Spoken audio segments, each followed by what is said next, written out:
ప్రభువైన యేసుక్రీస్తు నామంలో చేరువచ్చిన మీ అందరికీ ఉదయకాల శుభములు వందనాలు తెలియచేస్తూ ఉన్నాను. ఉదయకాల ధ్యానం కొరకై మత్తయి సువార్త 5వ అధ్యాయము 8వ వచనాన్ని ధ్యానం చేద్దాం. మత్తయి సువార్త 5వ అధ్యాయము 8వ వచనాన్ని ధ్యానం చేద్దాం.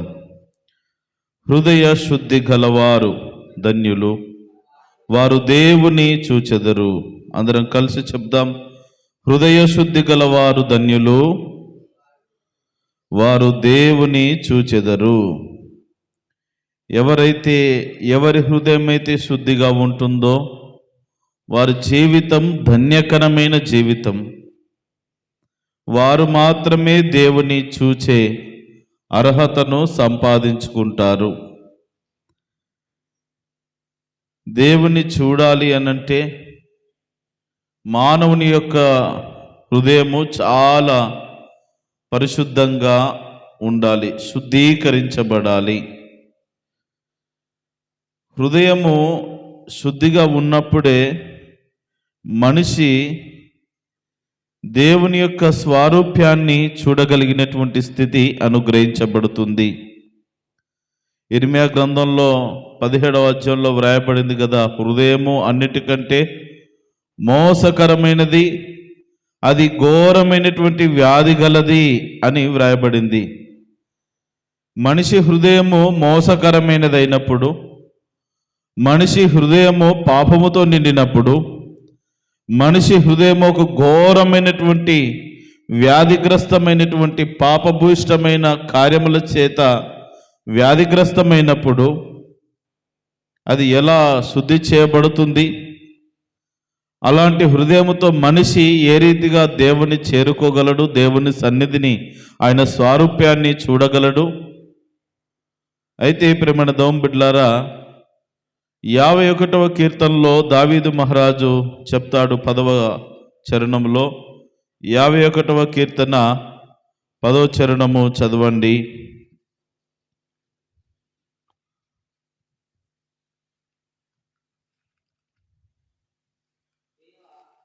దేవా, నాయందు శుద్ధ హృదయము కలుగచేయుము, నా అంతరంగములో స్థిరమైన మనస్సును నూతనముగా పుట్టించుము. దేవునికి మహిమ కలుగునుగాక. హల్లెలూయా. దావీదు బెత్షెబతో పాపము చేసిన తర్వాత తన పాపపు స్థితిని దేవుని సన్నిధిలో ఒప్పుకొనుచు పశ్చాత్తాపముతో వ్రాసినటువంటి కీర్తన ఇది. దేవా, నేను పాపము చేశానంటాడు, ఒప్పుకుంటున్నాడు. మన హృదయము శుద్ధిగా మారాలంటే, ఈ పాపరోత జీవితము, ఈ హృదయము శుద్ధిగా చేయబడాలంటే పాపములను మన హృదయములో నుండి కడిగి వేసుకోవాలి, తుడిచి వేసుకోవాలి. అది మన వలన సాధ్యము కాదు. అంటే మనకు మనముగా కడుక్కోలేము, తుడిచి వేసుకోలేము, కానీ క్రీస్తు ద్వారా మాత్రమే సాధ్యము. అందుకే 1 యోహాను పత్రిక 1వ అధ్యాయము 9వ వచనంలో వ్రాయబడినటువంటి మాట, యోహాను వ్రాసిన మొదటి పత్రిక 1వ అధ్యాయము 9వ వచనంలో వ్రాయబడినటువంటి మాట, మన పాపములను మనము ఒప్పుకొనిన ఎడల ఆయన నమ్మదగిన వాడును నీతిమంతుడును గనుక ఆయన మన పాపములను క్షమించి సమస్త దుర్నీతి నుండి మనలను పవిత్రులుగా చేయును. మనిషి హృదయములో ఉన్న దుర్నీతి, మనిషి హృదయంలో ఉన్నటువంటి పాపము, మనిషి జీవితంలో ఉన్నటువంటి చేటు ఎప్పుడు తొలగిపోతుంది అనంటే, ఏ వ్యక్తి అయితే క్రీస్తునాథుని దగ్గరికి వచ్చి, అయ్యా నేను పాపిని, నా హృదయమంతా చెడుతనముతో నిండి ఉన్నది, నా హృదయమంతా పాపము చేత నిండి ఉన్నది, నేను చెడుతనము చేత నా ఆలోచనలను నింపబడతా ఉన్నవి, నా హృదయాన్ని శుద్ధి చేయుము, నా అంతరంగాన్ని సరిచేయుము, నన్ను కడుగుము, నన్ను క్షమించు అని వారి పాపములను దేవుని సన్నిధిలో ఒప్పుకుంటూ విడిచిపెడతారో వారందరినీ క్షమించడానికి, వారి పాపములన్నిటినీ కడిగి శుద్ధీకరించడానికి యేసుక్రీస్తు ప్రభుల వారు సంసిద్ధుడు అనే విషయాన్ని జ్ఞాపకం చేస్తూ ఉన్నాను. ఇప్పుడు 51వ కీర్తనలు అంటాడు, 5వ వచనంలో ఒప్పుకుంటున్నాడు, హృదయము శుద్ధిగా ఉంటే వారు దేవుని చూస్తారు. ఆ హృదయం ఎలా ఉన్నది అనంటే, మనిషి హృదయము ఘోరమైన వ్యాధి గలదిగా ఉంటా ఉన్నది, పాపము చేత నింపబడుతూ ఉన్నది, అది మోసకరముగా సత్యము లేనిదిగా ఉంటున్నది. ఆ హృదయాన్ని శుద్ధి చేయాలి అనంటే మనిషి దేవుని సన్నిధిలో ఒప్పుకోవాలి. వారు చేసిన పాపములు ఒప్పుకొని విడిచిపెట్టి వారు దేవుని చేత అంగీకరించబడాలి. ఎలా ఒప్పుకోవాలో దావీదు మహారాజు మనకు చూపిస్తా ఉన్నాడు. తాను కూడా పాపము చేశాడు. ఆ పాపము నుండి విడుదల పొందడానికి దేవుని సన్నిధిలో పశ్చాత్తాపపడుతూ పాపములు ఒప్పుకొనుచు కీర్తన వ్రాస్తూ ఉన్నాడు. 5వ చరణం చదువుదాం. నేను పాపములో పుట్టినవాడను, పాపములోనే నా తల్లి నన్ను గర్భమున ధరించెను. నేను పాపములోనే పుట్టినవాడను, చిన్నతనము నుండి పాపములోనే పుట్టినవాడనయ్య, పాపములోనే నా తల్లి నన్ను గర్భమున ధరించెను. ఆ పాప స్వభావము నాకు వచ్చిందయ్యా, ఆ పాప నైజము నాకు వచ్చింది. అందుకే ఇదిగో పరిశుద్ధంగా జీవించవలసినటువంటి నేను బెత్షెబాతో పాపము చేసి అపవిత్రుడనయ్యాను, నన్ను క్షమించు అని దేవుని సన్నిధిలో వేడుకొనుచు ఈ కీర్తన వ్రాస్తూ ఉన్నాడు. 6వ చరణంలో వ్రాయబడిన మాట, నీవు అంతరంగములో సత్యమును కోరుచున్నావు, ఆంతర్యమున నాకు జ్ఞానము తెలియచేయుదువు. అంతరంగములో ఏం కోరుతున్నాడు దేవుడు అంటే లోపల యథార్థంగా ఉండాలని. ఇప్పుడు సత్యం ఉన్నదా దావీదు జీవితంలో? అంత మోసపు బ్రతుకు ఉన్నది. మరి తనతో పాపం చేయడానికి ఎన్నో పన్నాగాలు పన్నాడు. తర్వాత తన బెత్షెబా భర్తను చంపించాడు. చాలా మాయోపాయాలు చేశాడు. ఒక సత్యవంతుడైనటువంటి యథార్థవంతుడైనటువంటి మనిషి పాపము చేత మరలు కొల్పబడి ఏడవబడి చివరికి ఆ పాపము పండే స్థితికి వెళ్ళిపోయి, పాపము పండే రోజు వచ్చి ఏమైపోయిందంటే బట్ట బయలైపోయింది.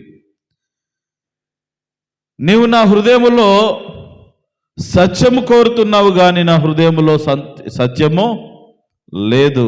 కాబట్టి ఇప్పుడు నా ఆంతర్యములో సత్యము కావాలి, నాకు మంచి జ్ఞానము దయచేయి ఎలా బ్రతకాలో అని తన దుస్థితిని అక్కడ ఒప్పుకొని దేవుని సన్నిధిలో వేడుకుంటూ ఉన్నాడు. 7వ చరణంలో వ్రాయబడిన మాట, నేను పవిత్రుడనగునట్లు హిసోపుతో నా పాపమును పరిహరింపుము, హిమము కంటే నేను తెల్లగానున్నట్లు నీవు నన్ను కడుగుము. మన హృదయము శుద్ధి చేయబడాలి అని అంటే ఈ మాట మీరు గుర్తుపెట్టుకోవాలి, దేవుడే మనలను కడగాలి. హల్లెలూయా.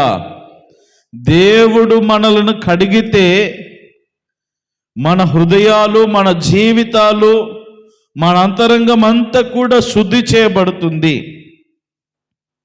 అందుకే దావీదుకు ఆ సత్యము తెలుసు, ఆ విషయము గుర్తించాడు దావీదు. అందుకే నీవు నన్ను కడుగుము అంటున్నాడు. ఎలా? నేను పవిత్రుడనగునట్లు హిస్సోపుతో నా పాపమును పరిహరింపుము. హిస్సోపు అనేటటువంటిది ఒక మొక్క, ఒక మొక్క అన్నమాట. పూర్వకాలంలో ఇప్పుడు ఏమంటారు, స్ప్రేలు వచ్చాయి కదా, మందులు కొట్టడానికి పొలాల్లో స్ప్రేలు వచ్చాయి. అంతకుముందు ఏం చేయాలంటే పురుగుల మందు ఆ నీళ్ళు కలిపి కొమ్మలు తీసుకొని దాంతో చిలకరించేవాళ్ళు. అలాగున నీళ్ళలో ముంచి ఇలా చిలకరించడానికి యాజకులు, ముఖ్యంగా ప్రత్యక్ష గుడారములో సేవ చేయుచున్నటువంటి యాజకులు ఎవరైతే ఉన్నారో ఎవరైనా కుష్ఠరోగులు వచ్చినప్పుడు, అపవిత్రులు వచ్చినప్పుడు వారిని శుద్ధి చేయడానికి ఆ చిన్న ముక్క, ఒక బ్రష్ లాంటిది అనుకోండి. ఇప్పుడు మనం పేస్ట్లో వేస్తారు కదా గోడలకు బ్రష్లు, ఆ మోడల్లో ఉండేటటువంటి ఒక మొక్క, దాన్ని నీళ్ళలో ముంచి శుద్ధ జలం ఇలా చల్లుతూ ఉంటారు. కాబట్టి ఆ స్థితి యాజకులు చేసే ఆ పరిస్థితి దావీదుకు బాగా తెలిసి, దైవ క్రమాలన్నీ తెలిసినవాడు. ఇప్పుడు అదే క్రమాన్ని దేవుని దగ్గర అడుగుతున్నాడు.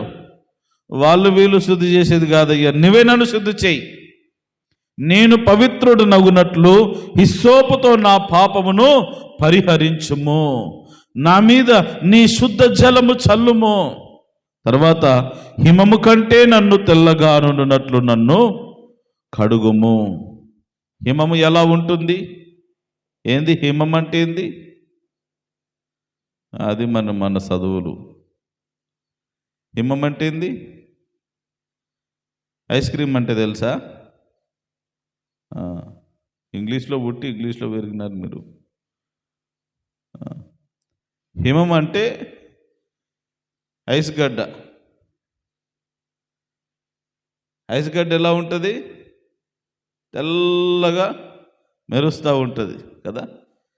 హిమము కంటే తెల్లగా మార్చుము. హిమము కంటే ఇంకేమన్నా తెల్లగా ఉంటుందా? మంచు కొండల్లోనికి వెళ్తే అంత తెల్లగానే, ఇంకా దానికంటే తెల్లగా నా జీవితాన్ని మార్చుము అని అంటున్నాడు. హిమము కంటే నేను తెల్లగా నుండినట్లు నీవు నన్ను కడుగుము. దావీదుకి అర్థమైంది, మనిషిగా మేమెన్నిసార్లు స్నానం చేసినా మా జీవితాలు బాగుపడవు, మేము ఎన్నిసార్లు మునిగిలేసినా మా జీవితాలు బాగుపడవు, ఒక్కసారి నీవు నన్ను అడిగితే నేను బాగుపడతాను ప్రభువా. ఎంత గొప్ప ఆత్మీయ సత్యం ఇది. మనిషి తనంతట తాను స్నానం చేసినంత మాత్రాన లోపల హృదయం శుద్ధీకరించబడదు. తనంతట తాను మునిగి లేచి 10 సార్లు మునిగి లేచిన తన జీవితం బాగుపడదు. కానీ ఒక్కసారి దేవుడు తన శుద్ధ జలము చల్లి మనలను కడిగి శుద్ధీకరిస్తే మన జీవితం పవిత్రపరచబడుతుంది. దేవునికి మహిమ కలుగును గాక. ఉత్సాహ సంతోషములు నాకు వినిపింపుము, అప్పుడు నీవు విరిచిన ఎముకలు హర్షించును. నా పాపములకు విముఖుడవు కమ్ము, నా దోషములన్నిటినీ తుడిచివేయుము. అదేవిధంగా అంటున్నాడు, దేవా నాయందు శుద్ధ హృదయము కలుగ చేయుము. ఎప్పుడు మనిషి జీవితంలోనికి శుద్ధ హృదయం వస్తుంది అని అంటే, ఈ రీతిగా దేవుని సన్నిధిలోకి వచ్చి పాపములు ఒప్పుకొని వాటన్నిటిని విడిచిపెట్టిన తర్వాత, దేవుడే మన హృదయాంతరంగాన్ని కడిగిన తర్వాత ఆ శుద్ధ హృదయం వస్తుంది. ఆ శుద్ధ హృదయం ఎప్పుడైతే మనం కలిగి ఉంటామో, హృదయ శుద్ధి గలవారు ధన్యులు, వారు దేవుని చూచెదరు. దేవుని చూడాలంటే వెంటనే చూడలేం, కానీ ఇదిగో ఈ రీతిగా మనం హృదయాన్ని శుద్ధీకరించుకొని, ఇదిగో ప్రభువా నేను నా హృదయాన్ని శుద్ధి చేసుకున్నాను, ఇప్పుడు నాకు కనబడవా అంటే కనబడతాడు. ఇదే నోటితో దేవుని స్తుతించి, ఇదే నోటితో సంఘాన్ని దూషించి, దేవుని సన్నిధిని దూషించి, ఇష్టానుసారమైన మాటలు మాట్లాడి, దేవా నాకు కనబడవా, ఈ రాత్రి నీ దర్శనం ఈయనైనా. పీడ కళలు, ప్రేతాత్మ కళలు తప్ప మనకి ఏ కళలు రావు, దైవిక కళలు రావు. కొంతమందికి ఏందో అప్పుడు కళ్ళు మూస్తే దయ్యాలే కనబడతాయి, కళ్ళు మూస్తే చీకటి శక్తులే కనబడతాయి. ఎప్పుడైనా దేవుని శక్తిని చూసే అనుభవం ఉంటే కదా. హృదయం శుద్ధిగా ఉంటే మాట తీరు, ప్రవర్తన, జీవిత విధానము సరిగ్గా ఏడిస్తే దేవుని అనుగ్రహము, దేవదూతలు కనబడతారండి. యాకోబు ఎక్కడో తల్లిదండ్రులు విడిచిపెట్టి తన మామ ఇంటికి బయలుదేరాడు. మోసం చేశాడు, బ్రతుకు బాగులేదు. మోసం చేసి తన ఇష్టానుసారంగా బ్రతికి తప్పు చేసి తప్పించుకొని వెళ్తా ఉన్నటువంటి తరుణంలో రాత్రి ఒక చోట ఆగి రాయిని తలగడగా చేసుకొని అక్కడ పడుకుంటే అరణ్య ప్రాంతములో చిమ్మ చీకటిలో వెలుగు లేదు, ఏమీ లేదు, ఎక్కడో చోట తలదాచుకోవడానికి అక్కడ విశ్రాంతి తీసుకుంటా ఉన్నాడు. ఆ భయభీతుల్లో ఆయనకు ఏదో పీడకలలు వచ్చిండాల. ఏం కళ వచ్చిందో తెలుసా? దేవదూతలు భూమికి ఆకాశమునకు నిచ్చెన వేసి పైకి క్రిందికి పైకి క్రిందికి పైకి క్రిందికి ఎక్కుతా దిగుతా ఉన్నాయంట. దేవునికి మహిమ కలుగును గాక. మన జీవితాలు కొన్నిసార్లు తప్పుడు త్రోవలో వెళ్ళినా సరిచేయగలిగిన దేవుడు మనకున్నాడు. అయితే ఎవరైతే దేవుని యందు భయభక్తులు కలిగి నమ్మకంగా పాపానికి దూరముగా దేవునికి దగ్గరగా బ్రతుకుతారో అలాంటి వారిని దేవుడు ఎప్పుడు దర్శిస్తూనే వస్తాడు. ఆ రోజున చూపించిన కళ తర్వాత అతని జీవితంలో నెరవేర్చి ఏ చోట పడుకున్నాడో ఆ చోట బలిపీఠం కట్టడం జరిగింది. అక్కడ బేతేలుగా స్థలము మార్చబడి దేవుని ఆరాధించే స్థలముగా మార్చడం జరిగింది. అది ప్రేమణ దోంబిడ్లారా జ్ఞాపకం చేసుకుందాం. హృదయము శుద్ధిగా ఉంటే దేవుడు కనబడతాడు. దేవుని సన్నిధిని మనము చూస్తాం. దేవుని రాజ్యంలో మనం చేరుతాం. అందుకే దేవుని ప్రజలమైనటువంటి మన హృదయాలు శుద్ధిగా ఉండాలి. హృదయ శుద్ధి గలవారు ధన్యులు, వారు దేవుని చూచెదరు. మన హృదయము శుద్ధిగా ఉంటే దేవుని చూసే భాగ్యము, దైవ దర్శనాలు చూసే భాగ్యము, దేవుని యొక్క గొప్ప ఆశీర్వాదములను అనుభవించే కృపలను మనకు దేవుడు అనుగ్రహిస్తాడు. ఒకవేళ హృదయం శుద్ధిగా లేదేమో, ఈ రోజున నీ హృదయం అపవిత్రపరచబడిందేమో, పాపములను ఒప్పుకొని విడిచిపెడితే ఆయన నీ సమస్త దుర్నీతిని తుడిచివేసి నిన్ను పవిత్రులుగా చేస్తాడు. నిన్ను కడుగుతాడు, హిస్సోపు వలె శుద్ధీకరిస్తాడు. మరి దావీదు వలె దేవుని సన్నిధిలో వేడుకోవాలి, అంతరంగాన్ని సరిచేసుకోవాలి, ఒప్పుకోవాలి, విడిచిపెట్టాలి, సరిచేయబడాలి. ఒక నూతనమైన జీవితాన్ని నూతన హృదయం చేత ప్రభువుకు అర్పించి ముందుకు వెళ్ళాలి. ఆ రీతిగా దావీదులాగా మనం కూడా చేయాలి. ప్రభువా, నాయందు శుద్ధ హృదయం కలగచేయము. ఆ శుద్ధ హృదయం కలిగిన తర్వాతనే మరలా దావీదు జీవితం టర్న్ అయింది. రాజసింహాసనంలో మరలా ఇంకొక క్రొత్త మలుపులు తన జీవితంలో వచ్చాయి. ఒప్పుకొని విడిచిపెట్టాడు కాబట్టి, హృదయం శుద్ధి చేసుకున్నాడు కాబట్టి.